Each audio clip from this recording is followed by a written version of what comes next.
Welcome to a special edition of the Pike County Report.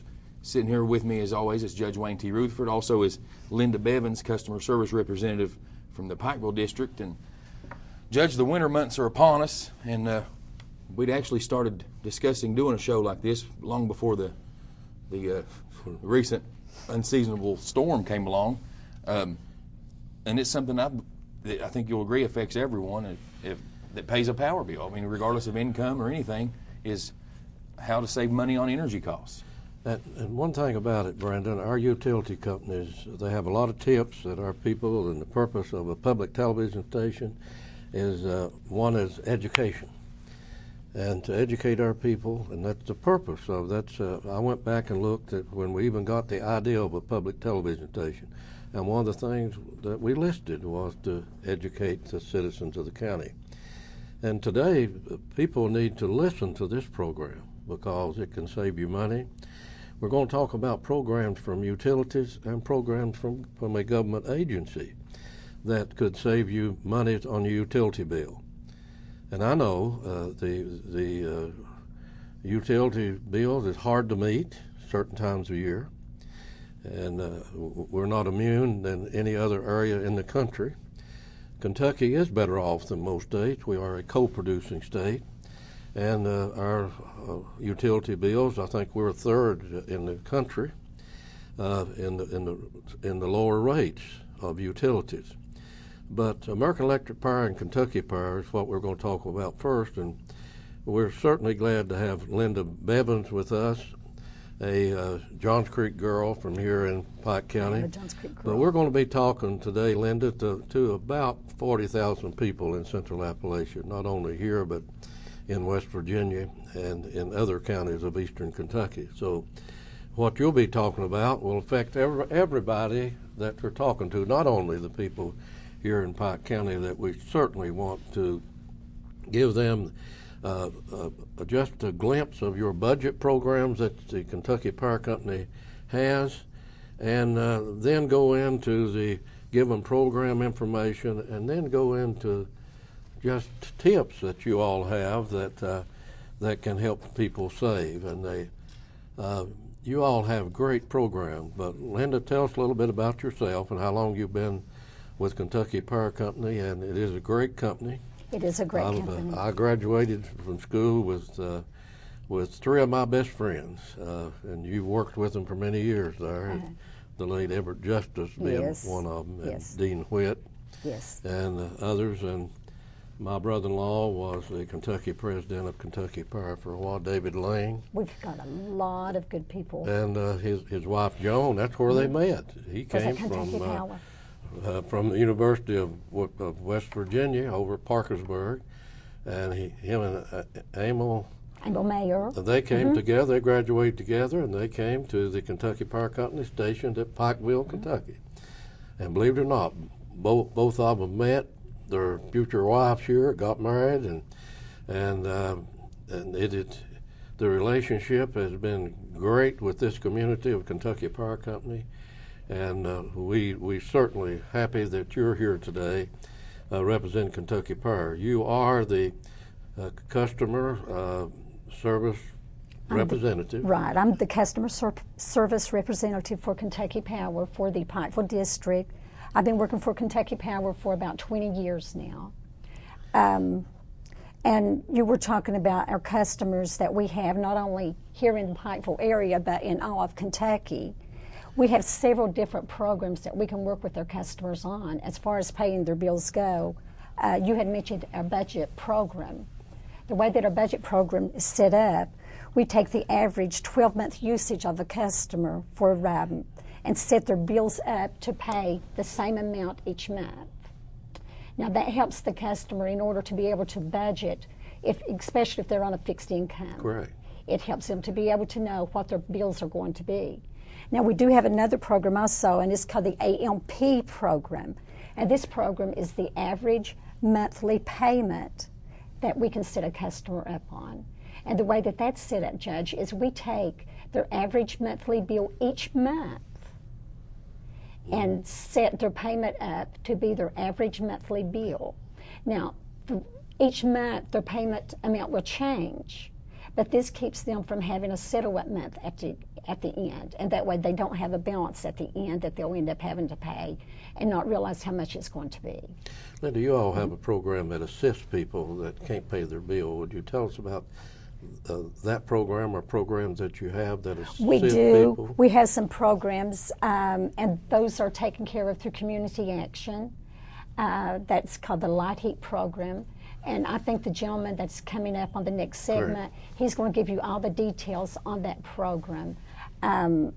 It depends upon the customer, what type of usage that they have and their income, as far as how much help that they can give them. The Public Service Commission has set up a program for people also, and a portion of a person's bill goes into a fund. Yes. Would you tell us about that one besides the Light Heat program? Okay, with that program, your customers, they can elect on their power bill to pay so much into this program, and that too is handled through Community Action, and it's distributed to the people in the community that is the most needed. So what you all do, you have a partnership, relationship? We have a partnership with the Community Action Agency? Yes, we do. To make sure that the people who needs it gets it. Right. Community Action, they really screen the applicants. And well, that was the purpose of that program when Congress passed it, was to assist people in the different states, and that had been a very successful program for It's you a all. wonderful program. It really is. We've got a lot of people in this area that are low income, and they really do need the assistance. All incomes have had trouble meeting their power bills because of the situation that the country's in. That's true. That is true. And things that's had to happen has caused the bills to escalate. And I know that we had an increase of 17% at one time. We did. We did. And that is tough to meet. It is. It is. It's one of those things where I feel like even if you make $100,000 a year or $20,000 a year, nobody likes to pay a $500 power bill. No, you don't. Nobody does. And speaking of that, one thing that I think it would interest everyone is the home inspections. Yes, we do. We have some home inspections that we provide to our customers. And these home inspections are provided by a professional home inspector, and he will come into your home and he will check your house for air leakages. Is that called an inventory audit? It's an energy audit. Energy audit. It's called an energy audit. So they are the same thing. Tell our people how that they can get in touch with you all and to save them money on their utility bill. We have several different programs where we can do an energy audit.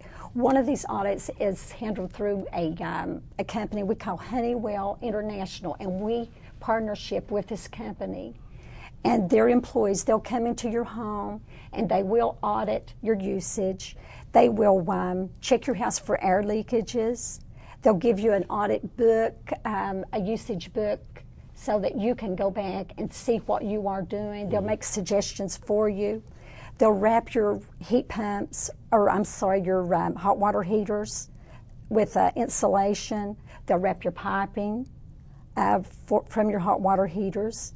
They'll give you a low flow shower head. And this really saves a lot of energy. It saves a lot of water.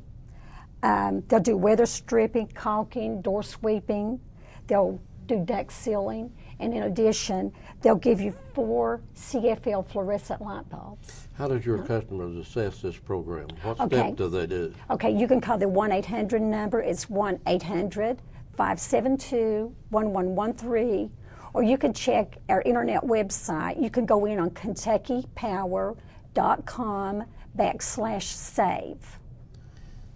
Well, people need to, as I said, this program will save you money. And it will. When you sit down to do your budget, and I know that it's, and I've appeared at Public Service Commission hearings for years, and it is sad to hear some of the testimony that's come in of people trying to meet their bills.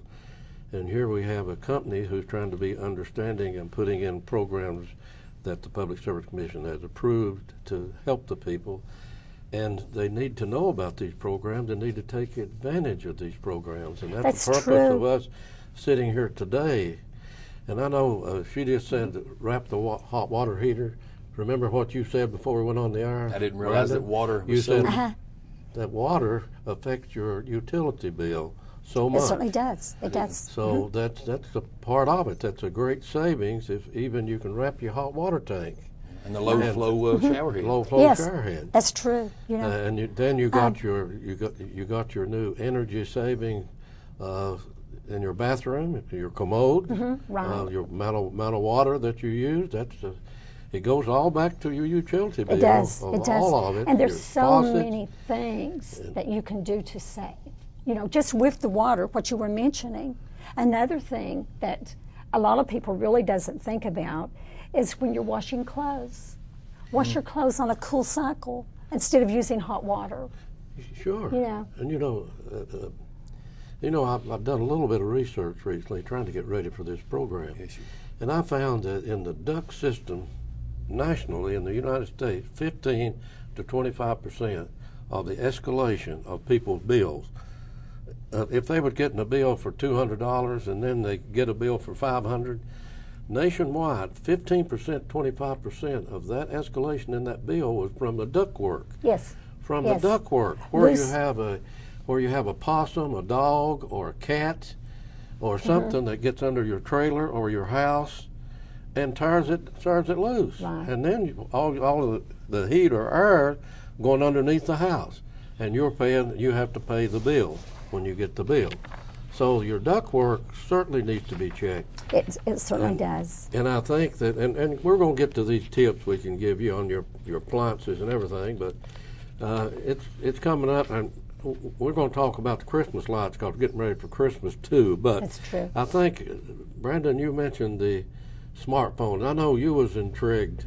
I was. You was intrigued when Mr. Shurtleff at our meeting recently talked about the smartphone, how somebody was driving up to their home and they could use that smartphone to adjust their thermostat in their house. Go ahead and address on the smartphone. Okay, your smartphone, this program is called Smart Energy Management. And this program is where residential customers or small general service customers, they have an option where we can give them a programmable communicating thermostat that connects to your hot water heater or your cooling system. How can they assess that program with you? In a minute, give them a number or how they access I will. it. I'll give you the information on it. And what this program does, though, this allows you to call and communicate with your thermostat. Yeah. If you have a smartphone or an iPhone or maybe even a mobile Now you see why device. Brandon and I was intrigued when Yes, Bob yes. Shurtleff mentioned that program. And especially for people that travels, a lot of people, they may be going out of town, and then they get there and they think, oh, I wish I had turned my thermostat down. And we talked about the different heating systems. That some type of heat just heats the furniture, the walls, Right. and all, and then you have the other kind that heats the air. But you have to consider that too when You do. You Yeah. have to consider all of this when you're going into this. But if you're interested in the smart energy management, just call our 1-800 number. Again, it's 1-800-572-1113, or you can check our website. And again, that website is KentuckyPower.com/save. we have to use all the technology we have today. We do. We certainly do. To survive. I mean, Yes. that's the way it is, folks. County government's changed completely That's true. since I've been here. I came in office this lifetime, Brendan, and I brought an attorney and 2 CPAs with me. I mean, And you have to have it. We And have Judge, to. and I can attest that not a day goes by you don't talk to all 3 of them at least a couple times. Well, that's true, and it's unbelievable what technology we use in county government. Even during this snowstorm, we're one of the few counties even has pictometry. Yeah. We mapped it, yeah. And we're one of the 4 counties in Kentucky that has it. But and you could go into your house on Johns Creek into our 911 office, give them your 911 number. They push a button and give you a copy, a picture of your house. Oh, sure. You know how it works. Yes, You know. yes, it's what we're amazing. talking about. It's Technology amazing. is amazing. But folks, take advantage of all of this. If you got a smartphone And your utility bill, and I know that as Brandon said, if you make $100,000 or $20,000 or whatever you make, it's a hardship to pay the utility bill. And here you have a utility companies. You'll hear from two of them today. You have the Kentucky Power, and then you will have Pearl Gas coming up also on this program to talk about their programs and tips. But go right ahead on your. Well, something else I would kind of like to discuss is the Christmas lighting. Yes. Because with the Christmas holiday season coming up, people's going to start wanting to decorate. We decorate inside, we decorate outside. Some of us decorate more than others. But what we did, we took just an average home and compared the prices of what it will cost to decorate just an average home. And if you use the large standard Christmas lighting bulbs, the larger bulbs, and I think they're probably about a half a watt a bulb. If you use these bulbs 24 hours a day, and if you use them for the 31 days during your Christmas season, it could escalate your power bill up to $175. But if you take the energy savings. Right. And that's where I was going to, because even if you downsize down to the smaller standard bulbs and use them the same amount of time, it could escalate your power bill to $75. Versus if you go to the energy saving, the LED lighting, Yes. using the same amount of lights, the same amount of time, which would be 24 hours a day, 31 days in a month, your power bill would only raise about $15. So that's amazing. So, think about it. Just by downgrading to the LED lights, and I'm saying downgrading, and it's really not a downgrade. It's not downgrading when it's dark. You know. Brandon, you can sure. I like seem the like LEDs. Oh, I do seem too. like I love the them. smaller I love lights, even these in here, are brighter than the others. They are. They used to have. They are. They are. And so But there's you're so not much. losing anything from the aesthetics of your decorations Right. inside or outside of your Right. home. But going with the LED, you could save anywhere from $50 to $160 in a billing cycle just by going with LED lights. Now, folks, I mean, the reason I said everybody ought to get a seat and listen to this program, and if you miss part of it, catch it again because it'll be on Pike TV. Yeah, and the website. yes, I count 1, 2, 3, 4, 5, 6, 8 different programs we do. that are available. Just that you can get Just- everything on the website. Just by accessing the website. And I'm assuming that if a person does not have the internet access, they can call the 800 Yes, number and you get everything they need to know about these. Right. We'll try to put those up on the screen for everybody so Okay. they can see what any of them might be interested in. I know there's 2 in here for mobile homes Yes, we have 2 different ones for mobile homes. and just regular efficiency things. Yes. There's tips and resources on the website for Right. everything from heating to water heater, electronics, appliance, landscaping. even, Landscaping. Where to That's put trees. something you would never think about. You never think about what lighting you use in your landscaping, No. or the No. water you use in your, or what kind of plants you buy. Yeah. Where to put that- trees. Right, where to plant your trees.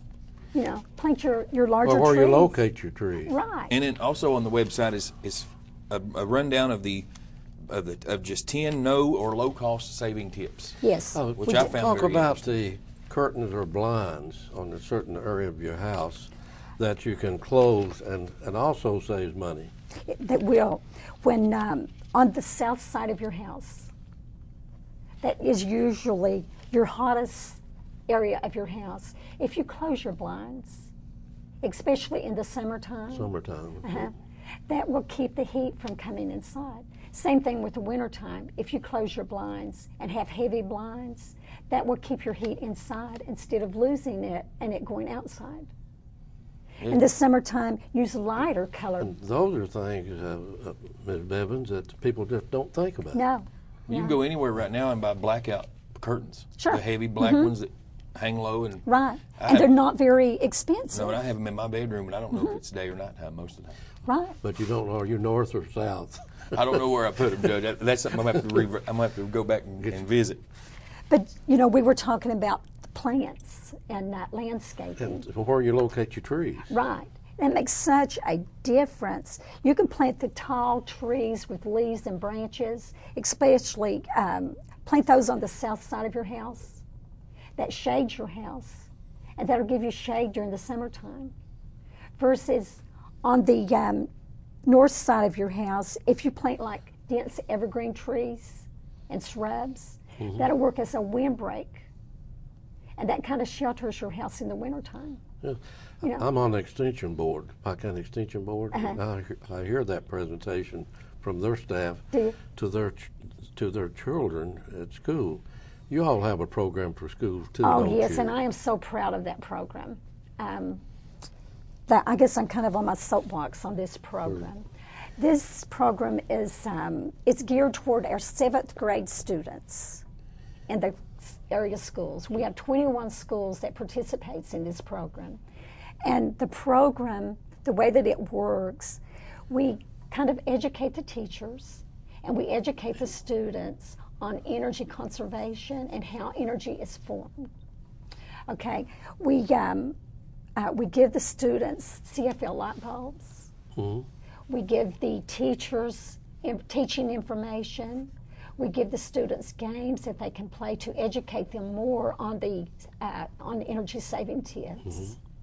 It's just a wonderful, wonderful program. Throughout the year, we'll probably touch about 2,000 7th graders That's in our great. area. And it's just such a wonderful program.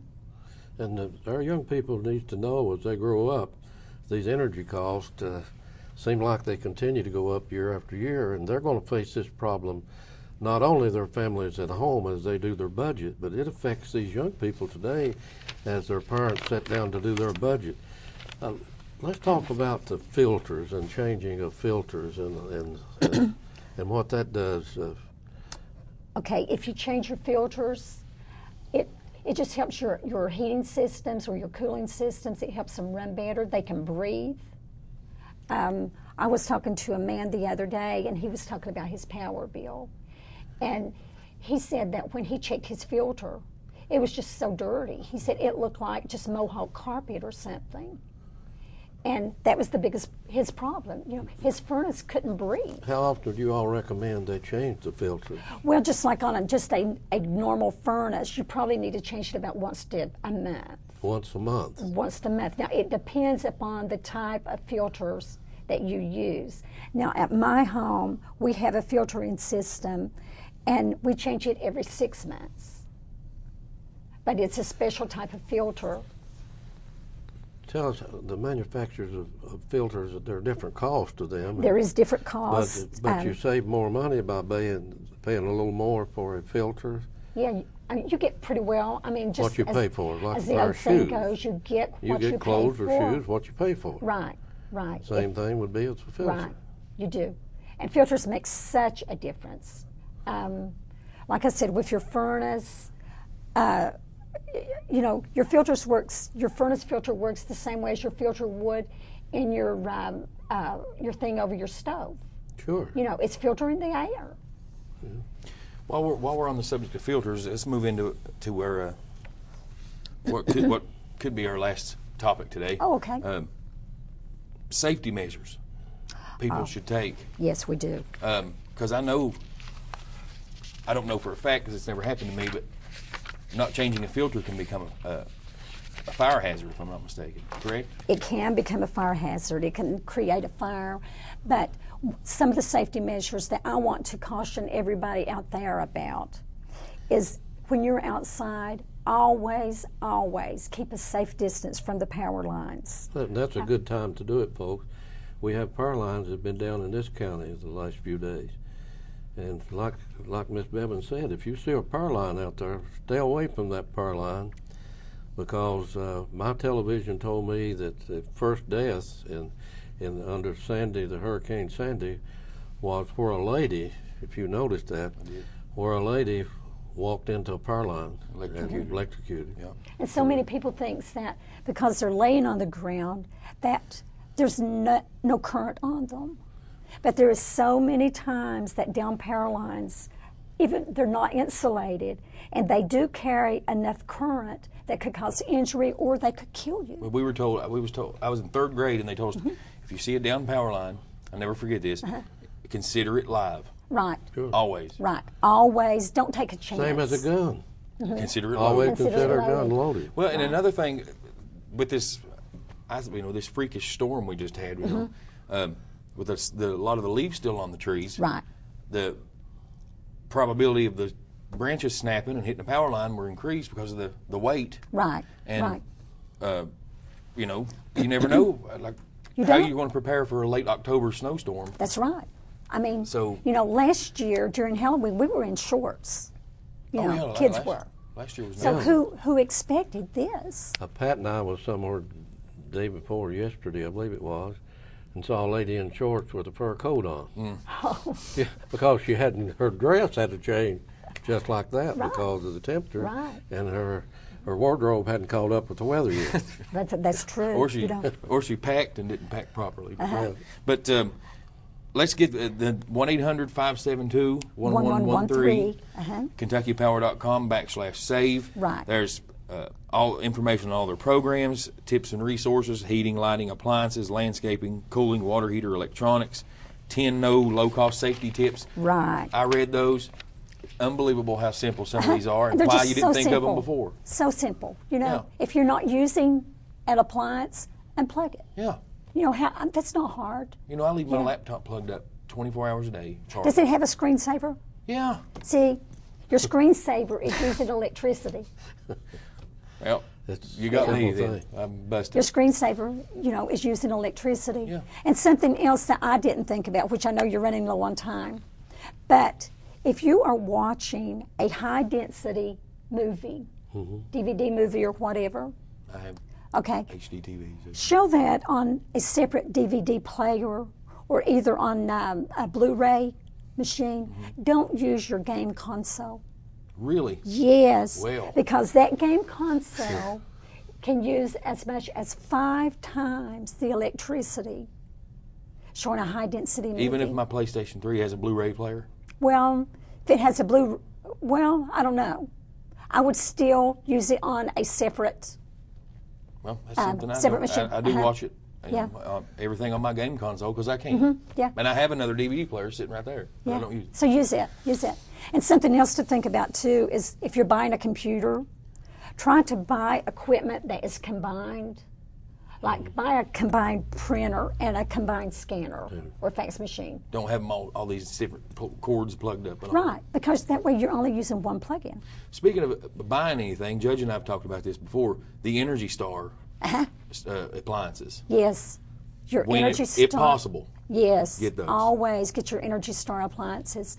Did you know that just like an Energy Star refrigerator, okay, an Energy Star refrigerator can use less energy than 2 refrigerators of the old standard types. Mine is an old standard. Folks, guy. this is we brought you all this information, and it's a great opportunity for everybody, and I know that it's a hardship on people of paying your utility bills, no matter what income level you're at.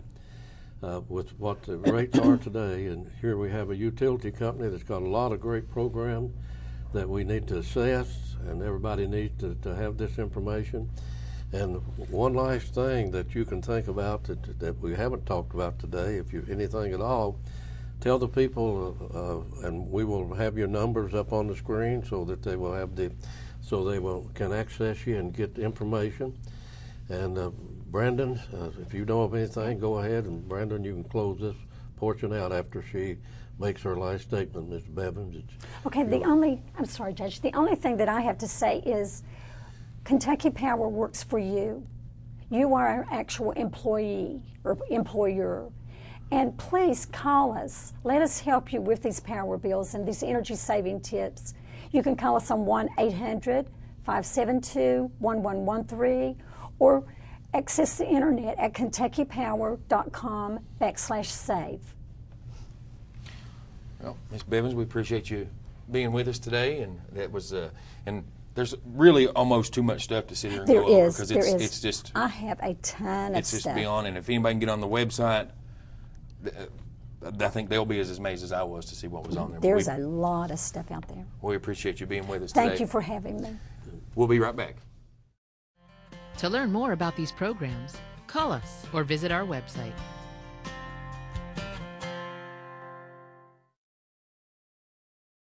We're back here on the special edition of the Pike County Report about energy savings and programs.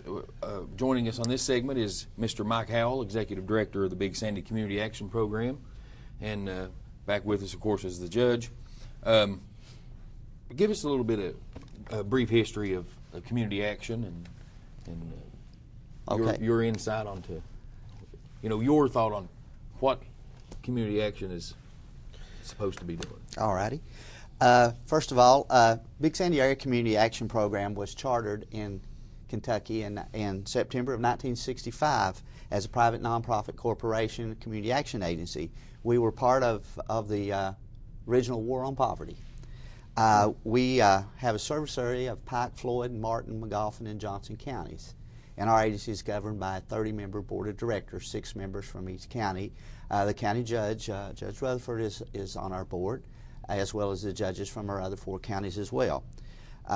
We have service offices in all 5 of our counties, and our central office is located in Paintsville.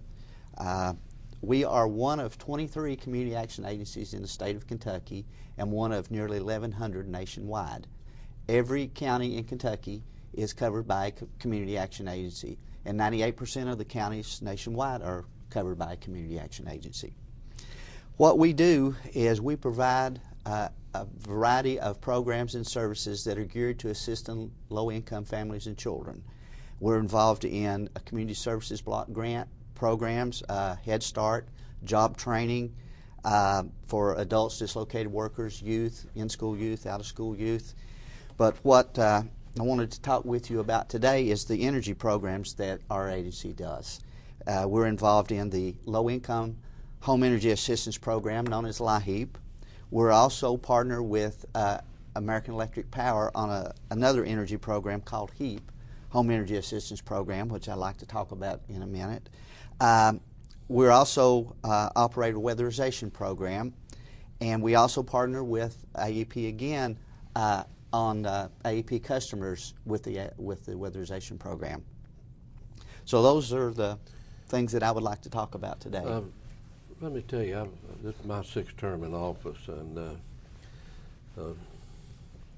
I was chairman of the Big Sandy Community Action Program You board. were chairman when I was hired in 1980. And I'd have to say I didn't miss a meeting while I was chairman because I thought the program of people that needed assistance, that this was a program passed by Congress with a heart, with understanding the hardships that people had, especially in Central Appalachia, and paying their utility bills and weatherization. Folks, they've been a few thousand homes in these counties that Mr. Howe mentioned that under the weatherization program in the past years has had insulation. I used to say blowed into the walls, but in essence it was. In essence it was, pressured into the walls and into the ceilings. I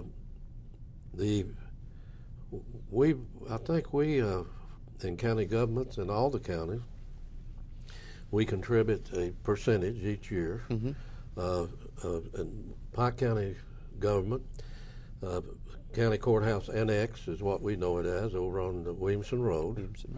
Is their facilities over there are provided at no rent because they serve our people.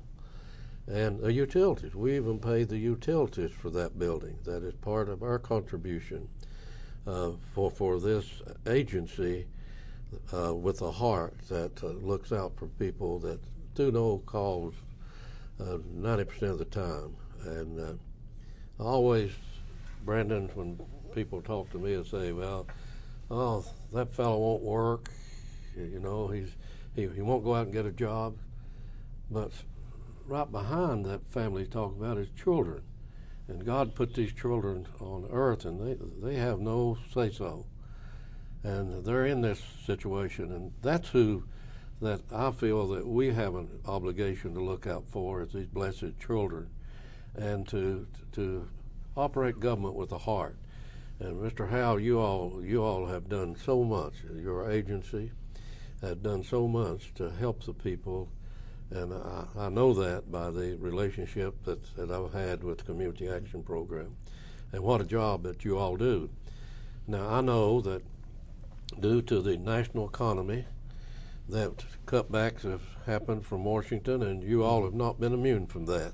Absolutely. Everybody has taken a hit, no matter what federal agency, state government, or county government in this country, because of this massive recession that this country has gone through. Thank God we're coming out of it. We're building back up, and jobs are coming back, and the housing numbers are better, but what a job that you all do. And in discussing this LIHEAP program, tell us how they assess that program. And I think you got the second round of money coming out soon. Yes, the LIHEAP program was originally established in 1981. Of course, it's federally funded. The funding, as the judge said, is part of the federal budget. It's funded through the Department of Health and Human Services. It's block granted to the states, to the Cabinet for Families and Children, which in turn subcontracts out to the Community Action Kentucky, which is our state association, and then down to the 23 community action agencies within the state. As Judge mentioned about funding, last year's funding, for example, nationwide was $4.5 billion for the LIHEAP program. This year, we're looking at $3.7 billion, and that is a pretty good drop in funding from last year. Of course, the purpose of the LIHEAP program is to assist low-income households who have huge utility bills and need our assistance to pay those during the winter. And it might be their power bill, their electric bill, it might be a natural gas bill, propane, it could be coal, wood, kerosene, just whatever is the heat source for that household. Tell and us that's what we try to help that them our with. people assess that program and what they need to bring with them when they come. Okay. Well, actually, the program, there are two components of it, the subsidy component and the crisis component. And we are getting ready to start the subsidy component of the program, which will actually start Monday, November 5th and run through December 14th. We have also been pre-registering people for the past 3 weeks, Judge. They had to be on a fixed income and either elderly or disabled, and they could come in and pre-register and get their application in place, so that helps to cut down on the huge number of lines, people standing coming in line in this cold weather. Right. And so forth. The lines they tend to get rather lengthy. They get rather lengthy. They certainly do. This year, our funding for Kentucky looks to be around $11 million, and Big Sandy's part of that is $1,507,220 to begin with. That's for the subsidy part. Last year, we spent about $1.3 million on the subsidy part. What you need to do to come into our office and sign up for the program is we take applications alphabetically by the last name. And of course, that helps to control the crowd as well. But they can come in now. They can come in now if they are on a fixed income. Yes, sir. And you know, if you're sick and disabled, you don't need to be standing out in a line with this weather the way it is. So you need to get on into that office where the staff can take your application and see if and make sure that you're eligible.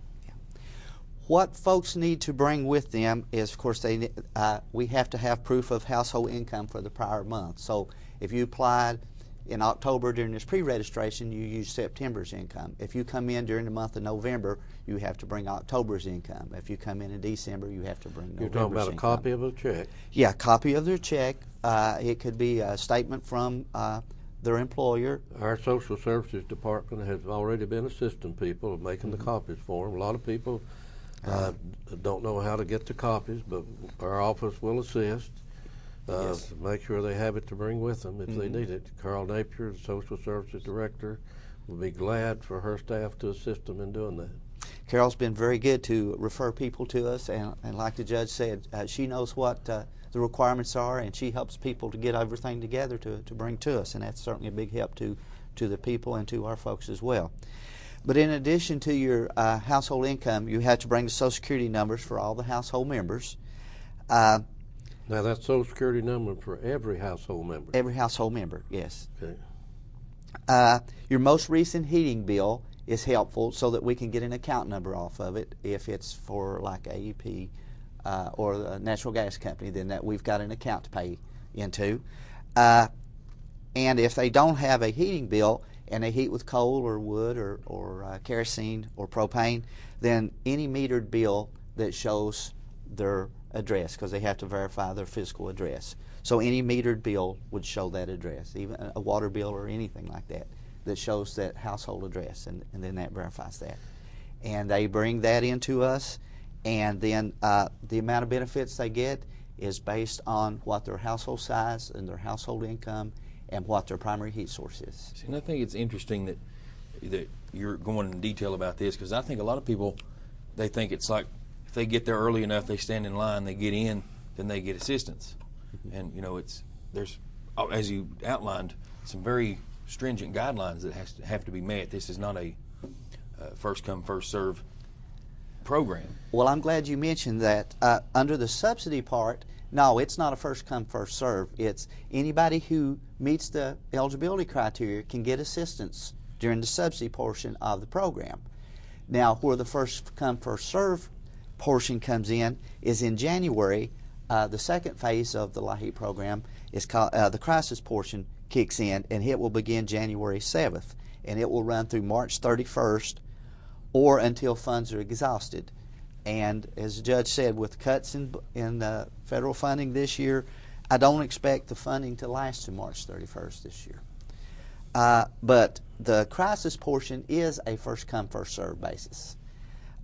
There's a little bit of difference in the eligibility criteria for the crisis portion. They have to still provide the proof of household income, family size, Social Security numbers, and everything like that.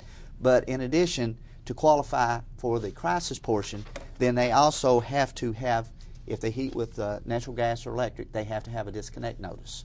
They have to be in danger of being cut off.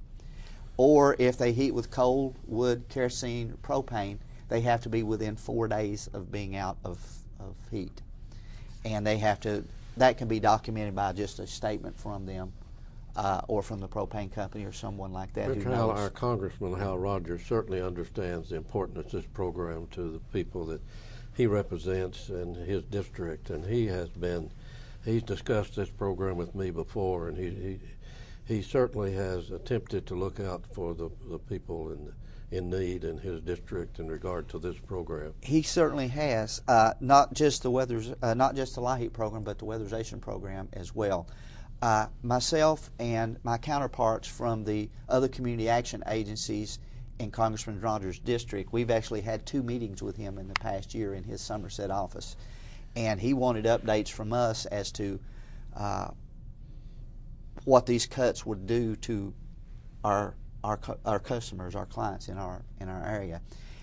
He was very concerned about LIHEAP, and he was very concerned about the weatherization cuts too that we'll talk about in a minute. Let's go ahead and talk about the weatherization. You gave me a brochure when we first met about this, and I read it, and that's an excellent program. Weatherization is an excellent program. It has been around for quite a while as well. The program was founded in 1976. That's when it was first funded. And it was actually it was part of a mandate from the oil crisis of the 70s there, and I'm sure the judge will remember that when this came about. But it was mandated to help reduce the energy burden on low-income Americans by improving the energy efficiency of their homes. In other words, by weatherizing a low-income person's home, not only does it improve the energy efficiency in that home, but it improves the safety of the home as well for the families and the children. and it also educates the public on maintaining energy efficiency. It's never bad to take preventative measures. Exactly. Instead opposed to waiting till you get the $600 power bill and then say, well, now I need to fix my ductwork and stuff like Judge keeps mentioning. One of the things that we have found out, and this is, of course, this is a national thing, was that a home that is weatherized will save on the average of $437 per year in energy costs. And so if you multiply that over a number of years, you've got quite a bit of savings there. You probably paid for a high efficiency heating and cooling unit after 3 years of savings. Exactly. Roughly. Well, how does one how does one start the process to get the weatherization program into their home? Okay. Well, the first thing they would do, they would come to the service office in the county that they reside in, and they make an application for the weatherization program. And of course, they have to bring with them proof of income for the household and Social Security numbers and everything that we have to have. But they also have to bring with them a deed to the property if they own the property. We can weatherize homes that are rental, but the landlord has to sign a statement that he won't raise the rent and do that kind of thing for a period of time and allow the people to stay there and get the benefit from it.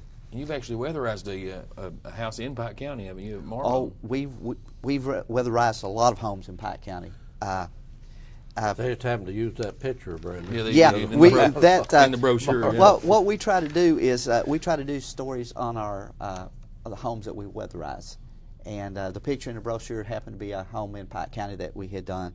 But we try to do stories that we submit to our state association, and also they get passed on up the chain to our national organization as well. And we try to include in there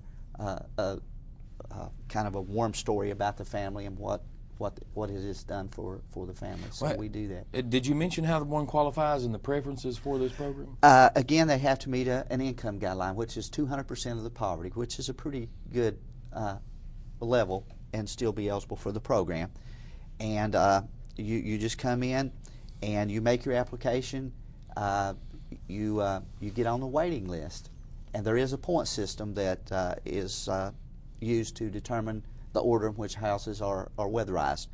And the way that works is the points is based on the household income, the household size, what their heating is, what they heat with, and all of that is determined.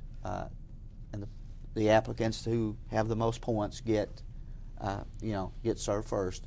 But what happens when a home is selected is we have an evaluator go out to the home, and he writes up the work that needs to be done. They do what's called a need audit on the home. They do a blower door test on it, and they do what's called a need audit, and that stands for National Energy Assessment Test. And it just tells you what needs to be done to that home.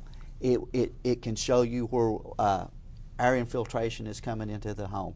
And then that person doing the assessment writes up the work order. Things that need to be done to that home to make it more energy efficient that's within our guidelines.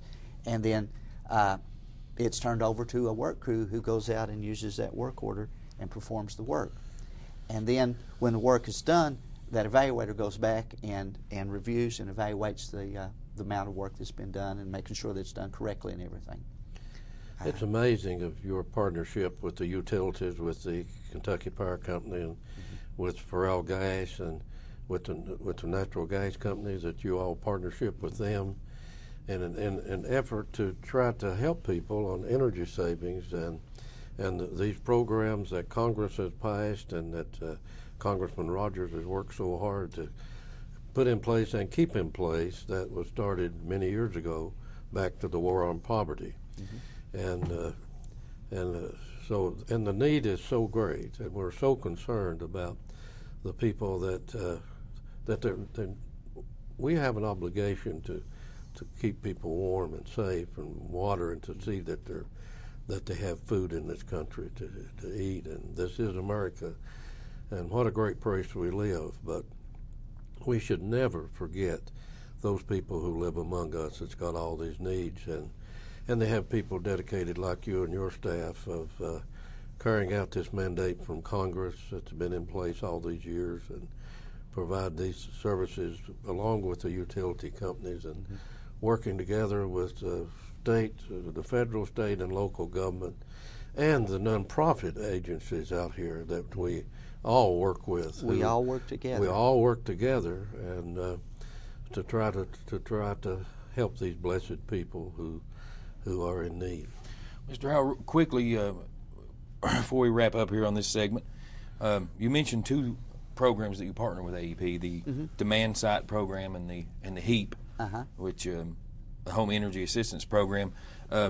Give us a synopsis of those two real quick, if you don't mind. Okay. Well, with the Demand Side Management Program with AEP, it piggybacks with our weatherization program, and what we're allowed to do if the applicant, the weatherization applicant, happens to be an AEP customer, then we can do some additional measures that AEP pays for, and it saves money in our weatherization budget. So AEP is subsidizing our weatherization program through that, and it works really good. The only difference is of course you have to be an AEP client, and you have to have average usage of 700 kilowatts per month or more.